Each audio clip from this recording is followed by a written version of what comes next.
Joining me now is the man who will be in charge of Arizona's elections. Adrian Fuentes was just elected Secretary of State of Arizona after defeating his opponent, Trump-backed election denier Mark Finchem.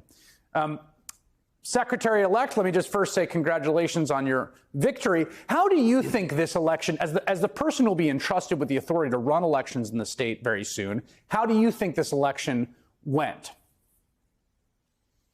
Well, I think it went well. I think there were some bumps and bruises here and there. That's what happens with human endeavors. And no election is perfect, and real election administrators understand this.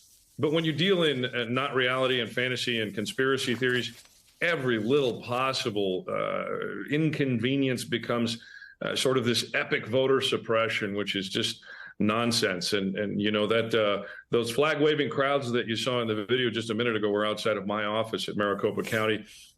We got past them then, and we're going to get past them now. And notice the crowds are a lot smaller this time around.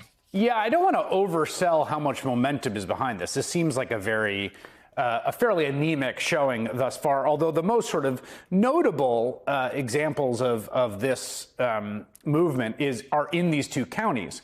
The county boards do not have the legal right to either change the results provided by the election officials or refuse to certify them, this is reporting the Associated Press today.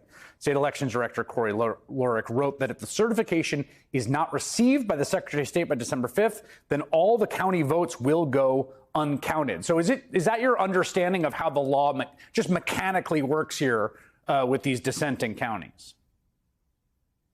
Yeah, unfortunately, the disenfranchisement is going to come from those folks. And look, that'll hand a couple of these statewide offices very handily to Democrats.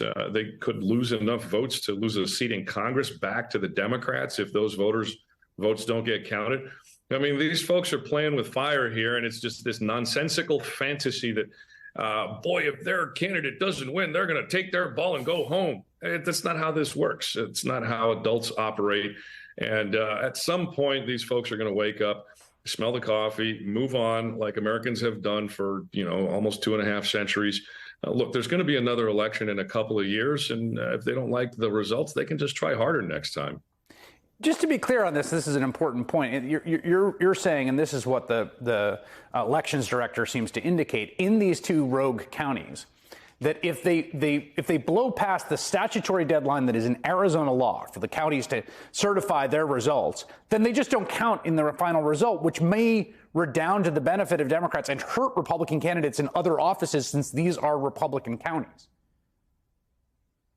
Yeah, that could be really problematic for their own voters. And my question to, these MAGA Republicans is, are you really going to take two of the darkest red counties in Arizona and just throw all those votes away?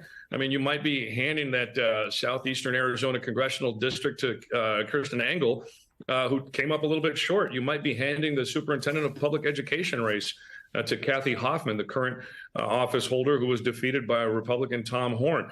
This is dangerous territory that they're playing with. And again, it's all based on this nonsensical big lie. And it's absolute trash. These folks have a statutory duty to protect the voters, to protect the vote that these people cast. This is the epitome of consent of the governed being thrown out because of petulance. And it all comes from the big lie. It's got to stop. I'd like you to reflect on your own campaign. Mark Finchem was the person that you were facing off against. He was one of the most outspoken sort of big lie purveyors and conspiracy theorists. How did you approach that race, and what was your pitch to voters? How much did you focus on that?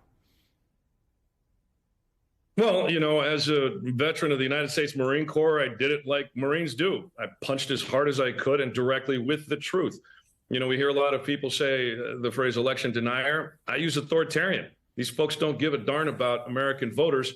That means they're authoritarians. They're not denying anything except the voters' voice. And I also made sure that my language was strong and stern to support the constitutional order, to support the peaceful transfer of power without apology. Arizonans appreciate leaders who are just going to tell them the truth. We remember very well the Straight Talk Express from days long past.